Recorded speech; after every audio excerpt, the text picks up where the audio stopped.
Hello. All week I'm posting as part of the earthquake emergency response. And what I wanted to address today is the trauma triggered by this event in any one of us.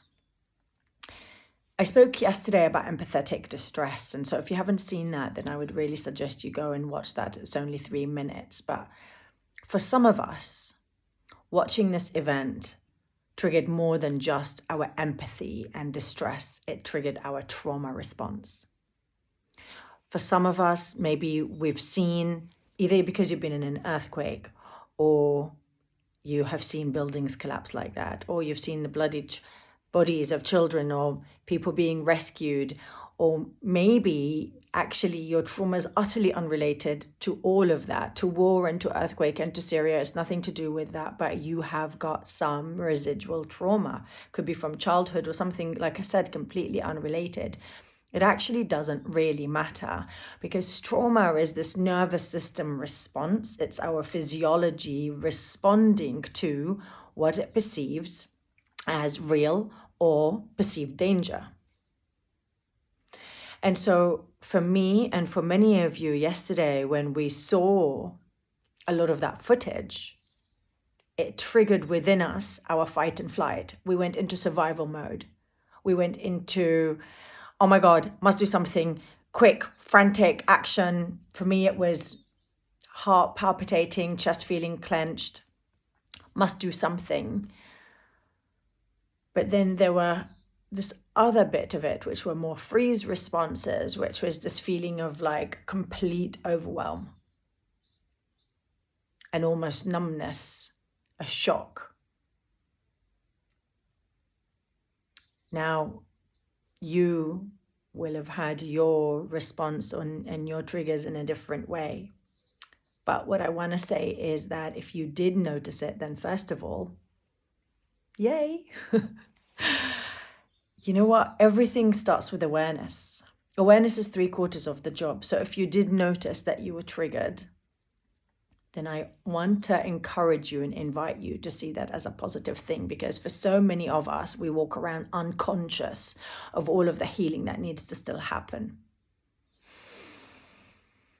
The second thing I want to invite you, once you've had this awareness, or maybe you're going to have it now watching the video, is to hold a space for that triggering, for that trauma, for that pain, for your feelings, for your emotion, for whatever it is that came up to the surface as a result of this.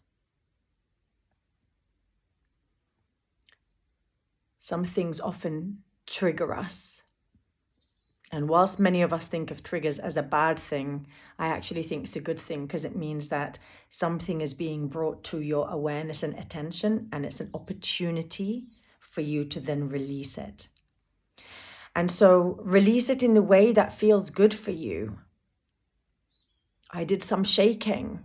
I did some deep guttural sounds that needed to come out. I've got clients who kind of act out in a particular movement that was part of their trauma and trauma response. Whatever it is, hold a space, allow it. Allow it to be with it. Notice yourself with it.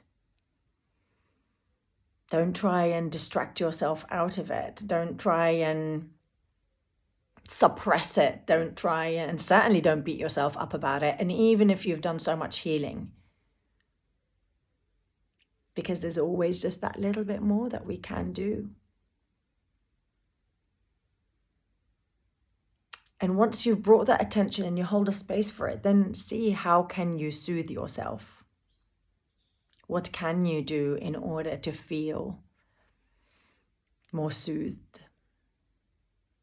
Is it about speaking to a dear friend? Is it a hug from a loved one? Is it a nice walk in the garden? One of the things that I want to share with you is a powerful technique called orienting. And orienting is for when it is your trauma is triggered, and it is for someone like me or you who is not in a place of danger.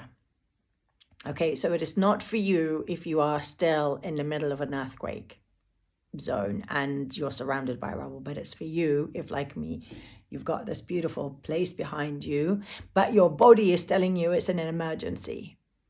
And orienting is one way in which you can slowly start to scan your environment.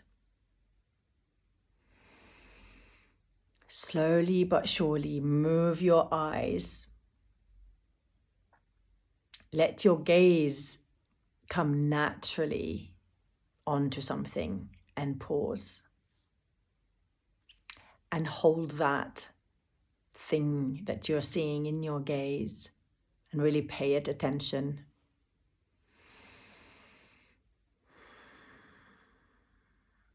And maybe you can notice yourself as you're looking at it.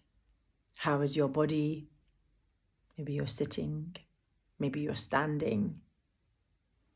What's your breathing doing? You don't need to affect it. You don't need to change how you're sitting or standing or how you're breathing, but it's really about bringing awareness to your environment and help the environment helping you to bring some attention and awareness into your body and getting back into your body. And what all of these things do is signal to your body. In fact, they activate your parasympathetic nervous system to say, there is no danger here. There is no need to be in emergency mode. Yes, there is an emergency, but right here I am safe.